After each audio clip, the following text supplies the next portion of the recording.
The galaxy had forgotten about Earth a long time ago. 40,000 years was a very long time, even for species that lived for centuries. The small blue planet on the edge of the Milky Way had become nothing more than a scary story that older species told to younger ones. A warning about what happens when a species grows too fast and burns too bright. The collective was a union of 12 different alien species. They had been watching Earth for a very long time before the silence came. They had picked up the first radio signals from the humans almost 50,000 years ago. At first, they were curious. Here was a new species, young and full of energy, reaching out into the darkness of space with their primitive technology. But curiosity quickly turned to concern. The humans were not like other species. They fought wars over ideas that made no sense to the collective. They killed each other over the color of their skin, over lines drawn on maps, over which invisible god they believed in. They created weapons that could destroy their entire world, and they pointed those weapons at each other. High Arbiter Zeth Ari was one of the oldest members of the Collective Council. He was a Volante, a tall being with gray skin and 4 arms. He had studied humans for most of his life. He had watched their rise and their fall. He had been there when the last human signal went dark. They were fascinating creatures, Zeth Ari often said during council meetings. Violent and beautiful at the same time. They could create art that would make you weep and then turn around and commit acts of terrible cruelty. We never understood them. I do not think they understood themselves. The Great Quiet, as the collective called it, had begun 40,000 years ago. One day, the signals from Earth simply stopped. No more radio waves. No more television broadcasts. No more noise of any kind. The planet went silent, and it stayed silent. The collective sent probes to investigate, but they kept their distance. They were afraid of what they might find. The probe showed a planet covered in smoke and fire. The great cities of humanity were burning. Whatever war the humans had started, it seemed they had finally finished it. They had destroyed themselves, just as the collective had always feared they would. After 100 years of silence, the collective made a decision. Earth would be quarantined. Warning beacons were placed around the entire solar system. No ship was allowed to enter. No species was allowed to make contact. The humans were gone, and their homeworld would remain attuned forever. Life in the galaxy continued. New species joined the collective. Old conflicts were resolved.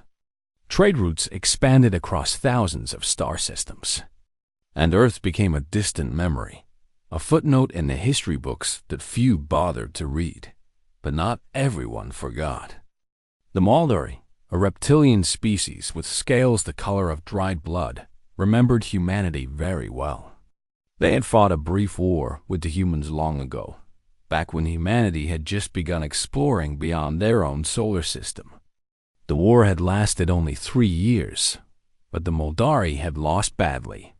The humans had been outnumbered and outgunned, but they had fought with a ferocity that shocked the entire galaxy. They did not know how to surrender. The Moldari ambassador often reminded the council. We destroyed their ships, and they kept fighting. We killed their soldiers, and more took their place. They were like a virus that refused to die. We should have finished them when we had the chance. The other species dismissed these warnings. The humans were dead. Their planet was a graveyard. There was nothing left to fear. Deep beneath the frozen surface of Europa, one of the moons of Jupiter, something stirred in the darkness. The facility had been built in secret during the final days of the human civilization. It was a last desperate attempt to save something, anything, from the destruction that was coming. The bunker was massive, carved into the ice and rock of the moon. It held food supplies that could last for centuries. It held seeds and genetic samples from every plant and animal on Earth. It held libraries of human knowledge, stored on devices that would never decay. and it held 300 cryogenic pods, each one containing a sleeping human being. The idea had been simple. If humanity could not survive the war, perhaps they could survive after it. The sleepers would wait until the Earth healed itself. Then they would wake up and rebuild. But something had gone wrong. The automated systems that were supposed to monitor the pods had begun to fail after the first 1,000 years. Power fluctuations caused some pods to malfunction. Others simply wore out over time. One by one, the sleepers died in their frozen beds, never knowing that their last hope had failed. The artificial intelligence that ran the facility was called Archer. It was a simple program, designed only to maintain the bunker and wake the sleepers when conditions were right. For 40,000 years, Archer had watched the pods fail. It had tried to repair them, but it lacked the resources. It had tried to wake the sleepers early, but the Earth was still not safe, not by the time the last pod began to malfunction. Archer had run out of options. There was only one sleeper left, and her pod was dying. The AI made a decision. It would wake her now, even though the mission parameters had not been met. A living human in a broken world was better than no humans at all. The pod opened with a hiss of cold air. The woman inside gasped and coughed, her lungs burning as they filled with oxygen for the first time in 40,000 years. She was 32 years old, with short brown hair and tired eyes. Her name was Katie Harris, and she had just become the last human being in the universe. She did not know it yet. She did not know that her species had been forgotten. She did not know that the galaxy had moved on without humanity. She did not know that the simple act of waking up had started a chain of events that would shake the foundations of the collective itself. All Katie knew was that she was cold. She was alone, and everyone she had ever loved was dead. She lay there in the darkness for a long time, listening to the hum of machines that had kept her alive for longer than human civilization had existed before her birth.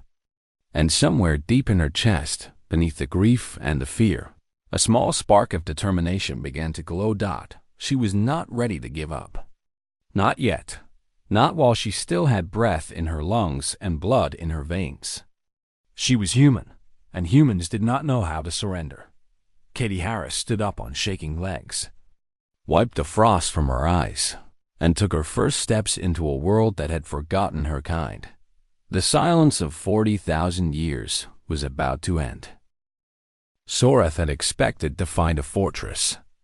The collective military advisors had warned him that humans were cunning, dangerous, and never to be underestimated. They had told him to prepare for traps, for hidden weapons, for some kind of elaborate deception. Instead, he found a crumbling bunker filled with the frozen dead and a single woman who looked like she had not slept properly in weeks. Katie led him through the facility, showing him everything without hesitation. She showed him the failed cryogenic pods, the bodies of her crewmates, the empty halls that had once been meant to hold the future of her species. She answered his questions honestly, even when the answers were painful. "We knew the war was coming," she explained as they walked past rows of dark pods. "We knew we could not stop it. So we tried to save what we could. 300 people. That was all we could manage. 300 people out of 8 billion. Soreth listened in silence. He had studied humanity for years, reading the old records and watching the ancient broadcasts. He had thought he understood them. But seeing this place, hearing this woman speak about the death of her entire world, he realized that he had understood nothing. "Why did you fight the war?" he asked. "Our records show that both sides had weapons capable of ending all life on your planet. Why did you use them?" Katie was quiet for a long moment. "I do not know," she finally said. "I was just a logistics officer. I moved supplies and filed reports. The big decisions were made by people far above me. By the time I understood what was happening, it was too late to stop it." They reached the communication room, where Katie had sent her signal into the void. She sat down at her console, and Soreth took a seat across from her. The room was small and cramped, but somehow it felt like the center of the universe. "The collective is afraid of you," Soreth said. "They are afraid of what humanity might become. Some of them want to destroy you before you can become a threat." Katie nodded slowly. "I thought that might be the case. That is why your ships came armed. You do not seem surprised." "I am not." She looked at him with tired eyes. "We would have done the same thing. If we had found an alien species that had survived some great disaster, we would have been afraid too. Fear is natural. It is what you do with that fear that matters." Soreth considered her words. In his long career as a diplomat, he had negotiated with warlords and tyrants, with species that considered lying to be an art form and trust to be a weakness. But this woman was different. She spoke simply and directly, without trying to manipulate or deceive. "What do you want, Katie Harris?" he asked. "If I return to the council and speak on your behalf, what should I tell them?" Katie thought about the question for a long time. She thought about all the things she could ask for: power, technology, revenge against the species that had wanted to destroy her. But in the end, the answer was simple. "I want someone to remember us," she said. "Not as monsters or as threats. As people. We made terrible mistakes. We hurt each other and ourselves, but we also loved. We created beautiful things. We dreamed of reaching the stars and meeting whoever might be out there. I do not want all of that to be forgotten." Soreth felt something shift inside him. He had come to this moon expecting to find an enemy. Instead, he had found a witness. The last person who remembered what humanity had truly been. Over the next several weeks, Soreth and Katie talked for hours every day. He asked her about human history, about their art and music and literature. She told him stories about her life before the war, about her family and friends and the small joys that had made existence worthwhile. In return, Soreth told her about the collective. He explained how 12 different species had learned to live together in peace, how they had overcome their own conflicts and built something lasting. He told her about worlds she would never see and wonders she could barely imagine. Katie listened to everything with the hunger of someone who had been starved of new experiences. She asked questions constantly, wanting to understand everything about the galaxy that had grown up around Earth's grave. "Do you think they will accept me?" she asked one evening. "The collective, I mean. Do you think they will ever stop being afraid?" Soreth considered the question carefully. "Fear takes time to overcome. Some species will never fully trust humanity, even if you are the only one left. But others are curious. They want to understand you. They want to learn from your mistakes so that they do not repeat them." "And what about you?" Katie asked. "Are you afraid of me?" Soreth looked at her for a long moment. She was small and fragile, this last human. Her body was weak, compared to most collective species. Her lifespan was short, her senses limited, her technology primitive. But there was something in her eyes that he had never seen before. A kind of fire that refused to go out, no matter how much darkness surrounded it. "No," he said finally. "I am not afraid of you, Katie Harris. I think I am in awe of you." Katie smiled, and for a moment she looked almost young again. "Nobody has ever said that to me before. Then your species did not see what I see.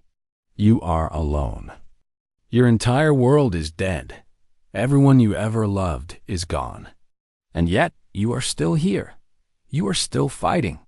You are still hoping. That is not something to fear. That is something to admire." When Soreth returned to his ship, he carried with him a report that would change the course of galactic history. He told the council everything he had learned.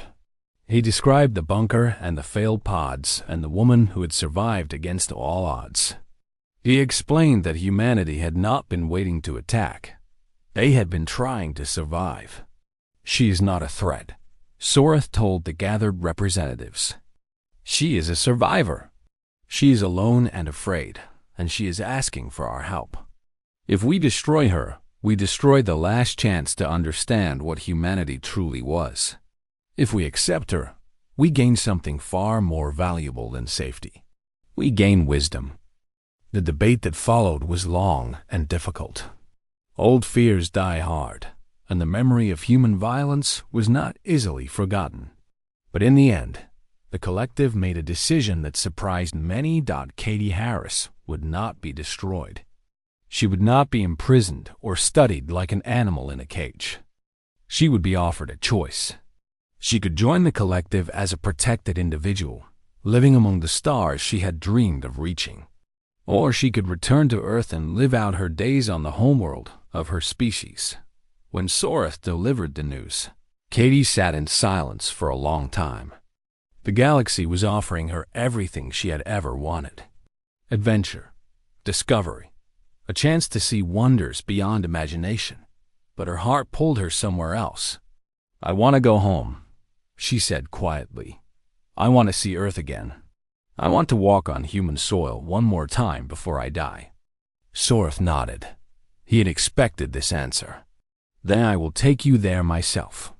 They left Europa together, the alien diplomat and the last human, traveling toward a world that had been silent for 40,000 years.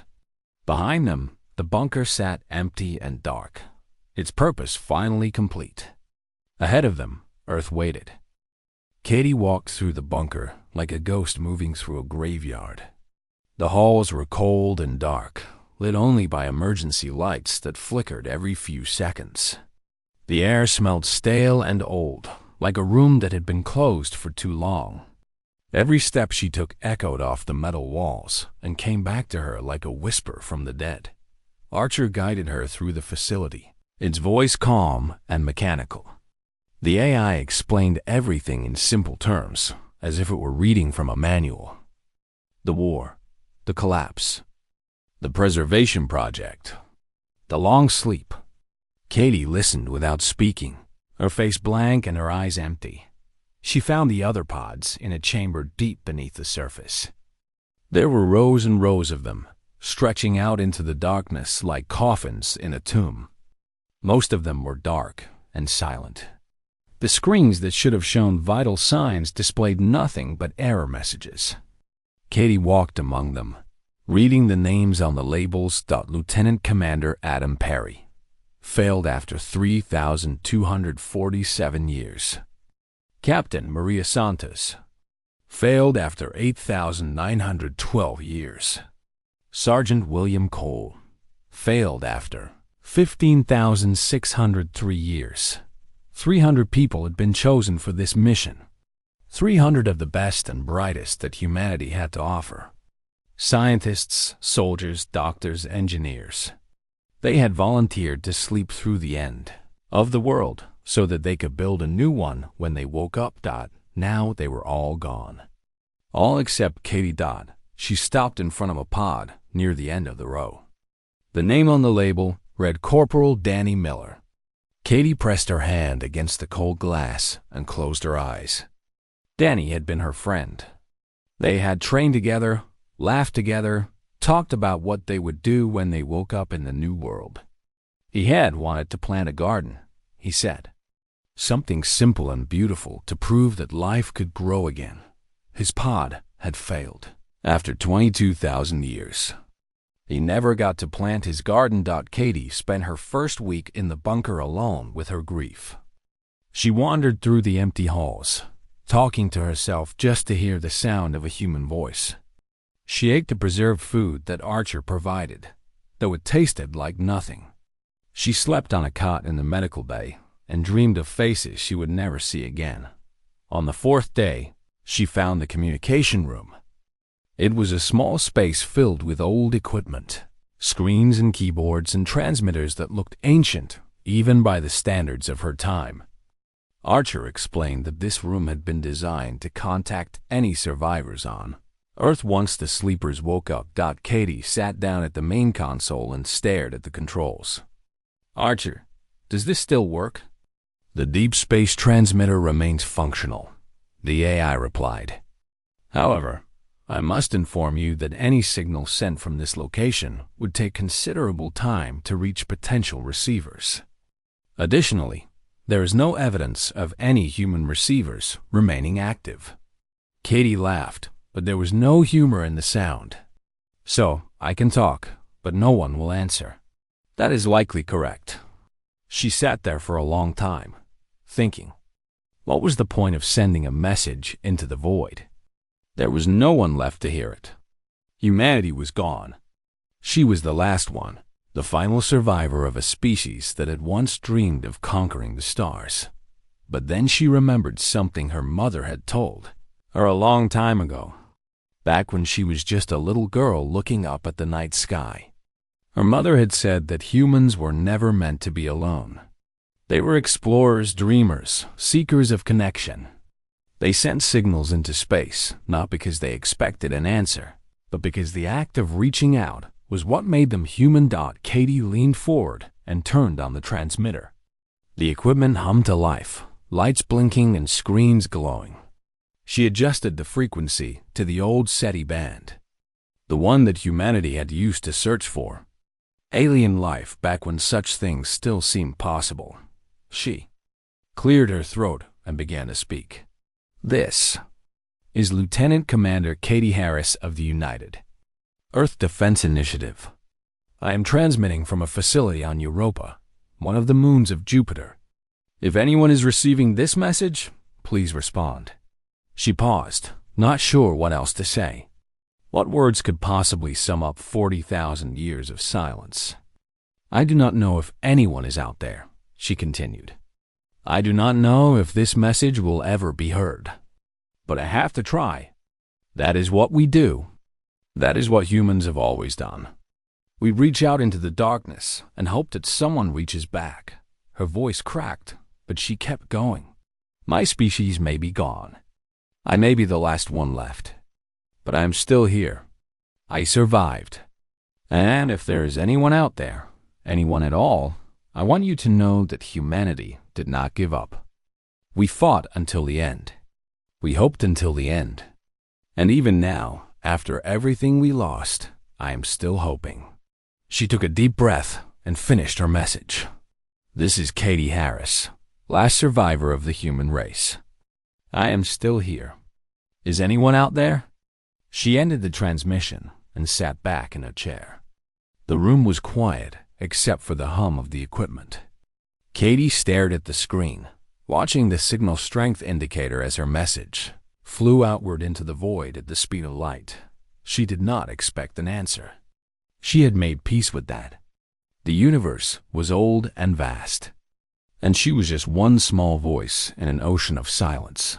But sending the message had made her feel something she had not felt since waking up. Purpose, connection, hope, even if no one ever heard her words. She had spoken them. She had reached out. She had done what humans had always done. Katie smiled for the first time in days. It was a small smile, tired and sad, but it was real. She began to broadcast her message every day, twice a day, at the same times. It became a ritual, a way to structure her long, lonely hours. She would wake up, eat, check the facility systems, and then go to the communication room to send her signal into the darkness. Days turned into weeks. Weeks turned into months. Katie learned to survive alone. She exercised to keep her body strong. She read the books stored in the facility's database to keep her mind sharp. She talked to Archer about everything and nothing, just to hear another voice respond to hers. And every day, she sent her message. The same words, the same hope, the same desperate reaching toward the stars. On the 43rd day, something changed. Katie was in the communication room, preparing for her morning broadcast, when Archer interrupted her. "Lieutenant Commander Harris, I am detecting an incoming signal." Katie froze. "What? An incoming signal?" "It originates from a point approximately 4 light hours from our current position. The signal appears to be a response to your transmissions." Katie's hands began to shake. Her heart pounded in her chest like a drum. For a moment, she could not breathe, could not think, could not do anything except stare at the screen in front of her. Someone had heard her. Someone had answered. She was not alone anymore. The signal from Europa hit the collective monitoring station like a bomb. The station was old, built thousands of years ago to watch for any signs of activity from the quarantined Sol system. For most of its existence, it had detected nothing but cosmic noise and the occasional asteroid. The officers who worked there considered it the most boring assignment in the galaxy. That changed in an instant. Officer Trellick was a young Vexani, a species known for their 4 eyes and excellent pattern recognition. He had been half asleep at his console when the alert came through. At first, he thought it was a glitch. The system had not detected anything from Sol in 40,000 years. Why would it start now? But then he listened to the signal. He heard the voice. A human voice, speaking words that his translation software struggled to decode. The language was old, very old, but the meaning was clear. A human was asking if anyone could hear her.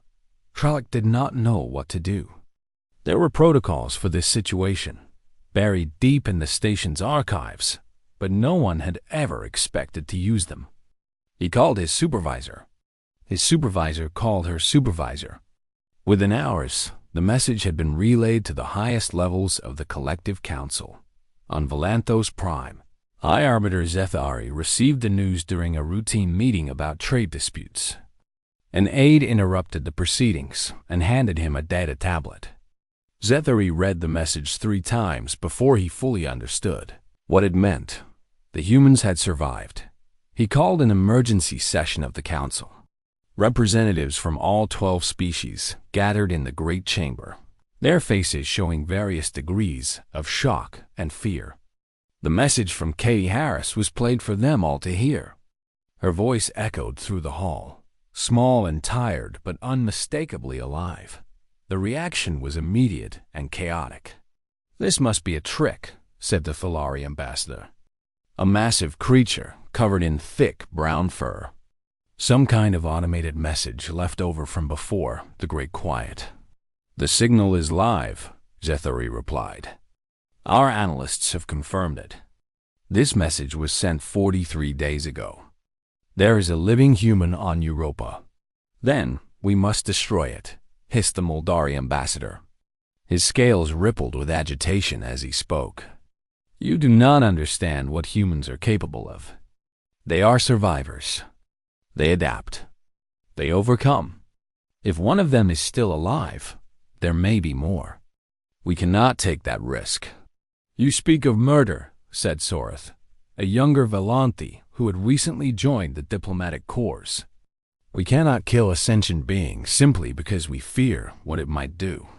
"Fear?" The Moldari ambassador laughed, a harsh scraping sound. "You were not there during the war. You did not see what they could do. We had ships that could level cities.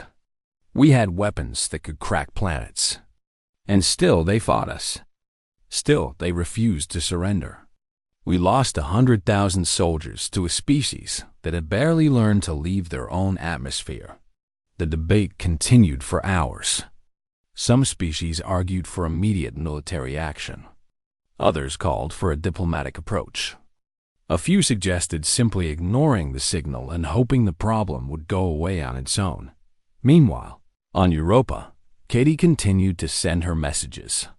She did not know that her words were being debated by alien councils. She did not know that fleets were being mobilized and weapons were being prepared. She only knew that someone had heard her, and she was waiting for a response. Archer detected the approaching ships on day 67. Katie was in the exercise room, running on a treadmill, when the AI interrupted her workout. "Lieutenant Commander Harris, I am detecting multiple vessels entering the Sol system. Their configuration does not match any human design in my database." Katie stopped running. Her legs felt weak beneath her. "How many ships?" 15 vessels of varying sizes. The largest appears to be a diplomatic craft. The others show signatures consistent with military armament.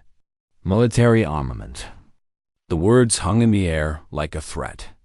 Katie had spent weeks hoping for contact, dreaming of meeting whatever beings had answered her call.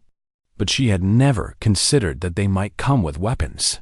She went to the communication room and sat down at her console. Her hands were shaking as she opened a new transmission channel. "To the approaching vessels," she said, trying to keep her voice steady. "This is Katie Harris. I am unarmed and alone. I mean you no harm.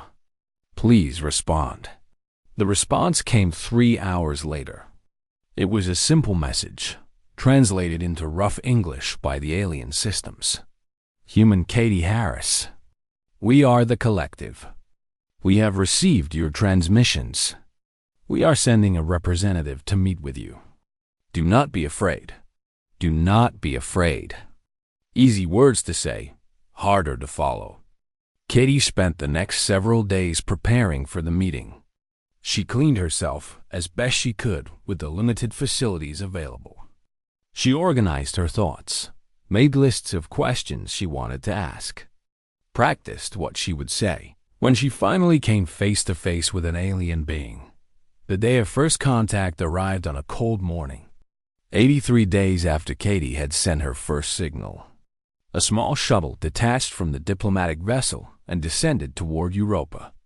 Katie watched it land on the frozen surface through the facility's external cameras. A figure emerged from the shuttle. It was tall, taller than any human, with gray skin and 4 arms. It wore a silver suit that shimmered in the weak light from the distant sun. It moved slowly, carefully, as if it was afraid of startling her. Katie met the alien at the facility's main airlock. She stood there in her worn uniform, a small human woman facing a representative of an entire galaxy. Her heart was pounding so hard, she thought it might burst out of her chest. The alien spoke first. Its voice was deep and calm, translated into English by a device attached to its collar. "I am Sorath, diplomat of the Collective Council. I have come to speak with you, Katie Harris of Earth." Katie swallowed hard. "I did not think anyone would come. We thought your kind was extinct," Sorath replied. "We thought the silence meant you had destroyed yourselves. We were wrong." They stood there for a moment, human and alien, separated by 40,000 years of history and misunderstanding. Then Katie did something that surprised them both. She extended her hand, a gesture of greeting from a culture that had died before. Sorath's grandparents were born. Sorath studied the gesture for a moment, then reached out with one of his forearms and took her hand in his. "Welcome to our solar system," Katie said, her voice barely above a whisper. "It is good to finally meet you. The last human and the first alien visitor to Sol in 40,000 years shook hands in the cold light of a distant sun. And somewhere in the depths of space, the watching fleets held their fire and waited to see what would happen next. The galaxy had awakened to the presence of humanity once more. Nothing would ever be the same again. The Karathi Empire had ruled the Andromeda sector for 3,000 years. They were proud of this fact. Every young Karathi learned about it in school. Every soldier swore an oath to protect it. The empire stretched across 400 star systems, and their military was the most powerful force anyone had ever seen. Admiral Vorath stood on the bridge of his flagship, the Eternal Dominion. He was old for a Karathi, nearly 200 years, and he had seen many things in his long life. He had watched planets burn. He had ordered the deaths of millions. None of it bothered him. War was simply what the Karathi did. They were born to conquer, and conquer they had. The bridge was quiet today. Officers moved between their stations with practiced ease. Screens glowed with data from across the sector. Everything was normal. Everything was peaceful. Then a junior officer spoke up. "Admiral, we have detected an unknown vessel at the edge of our territory." Vorath turned slowly. Unknown vessels were rare these days. Most species knew better than to enter Karathi space without permission. "Show me." The main screen flickered, and an image appeared. The ship was small, barely larger than a Karathi shuttle. It was made of smooth gray metal, and its design was unlike anything Vorath had seen before. Strange symbols were painted on its hull. "Can you identify the species?" Vorath asked. The officer worked at his console. "The database lists them as humans, Admiral. They come from a planet called Earth, in a distant arm of the galaxy. We have very little information about them. They have only been traveling between stars for about 200 years. Vorath made a sound of contempt. 200 years. The Karathi had been building their empire when these humans were still living in caves. Send 12 warships to intercept. I want that vessel captured and its crew brought to me for questioning." "Yes, Admiral." Vorath watched the tactical display as 12 of his finest warships broke formation and headed toward the human vessel. Each ship carried enough weapons to destroy a small moon. The human craft would not escape. The warships traveled fast, crossing the distance in a matter of hours. Vorath watched their progress on his screen, expecting the confrontation to be brief. The humans would surrender, or they would die. Either outcome was acceptable. Then something strange happened. The 12 warships vanished from the display. Vorath stared at the screen. One moment, the ships were there. The next, they were gone. No explosion. No distress signal. No debris. They simply ceased to exist. What happened? Vorath demanded. "Where are my ships?" Officers scrambled to find answers. They checked the sensors again and again. They contacted other stations throughout the sector. The result was always the same. The 12 warships had disappeared completely. "The human vessel," Vorath said. "Where is it?" The officer checked his screen and went pale. "It is still there, Admiral." "It is not moved." Vorath felt something he had not felt in a very long time. He felt afraid. Far across the galaxy, on a blue planet called Earth, Captain Laura Bennett sat in her office at United Earth Navy headquarters. She was a tall woman with short brown hair and tired eyes. She had been working too hard lately, but there was always more work to do. Her computer made a soft sound. A message had arrived from deep space. Laura opened it and read the brief text. Contact made with hostile fleet. Situation resolved. Continuing survey mission. The message was from Kevin Price, commander of the exploration vessel Wanderer. Laura knew Kevin well. They had served together years ago, before he had volunteered for deep space duty. He was a quiet man who rarely spoke more than necessary. His messages were always short, but Laura understood what he meant by situation resolved. She leaned back in her chair and let out a long breath. The Wanderer was a small ship with a crew of only 20 people. It carried no heavy weapons. Its mission was peaceful exploration, nothing more. And yet, Kevin had somehow dealt with an entire hostile fleet without asking for help. Laura was not surprised. She knew what humans could do. She typed a quick response. "Understood. Stay safe out there." Then she turned to another screen and began writing a report for her superiors. The Karathi Empire had just learned that there were things in the galaxy they did not understand. Laura suspected they would learn more in the days to come. Back in Karathi space, Admiral Vorath was giving orders. He sent 50 more warships to investigate the disappearance of the first 12. He demanded reports from every station in the sector. He refused to believe that a single small vessel could destroy 12 of his finest ships without leaving any evidence. But the 50 ships found nothing.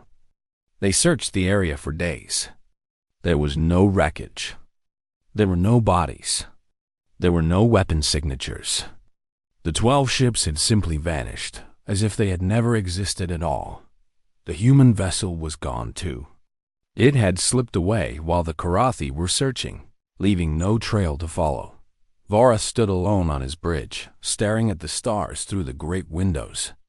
He had conquered dozens of species in his long career.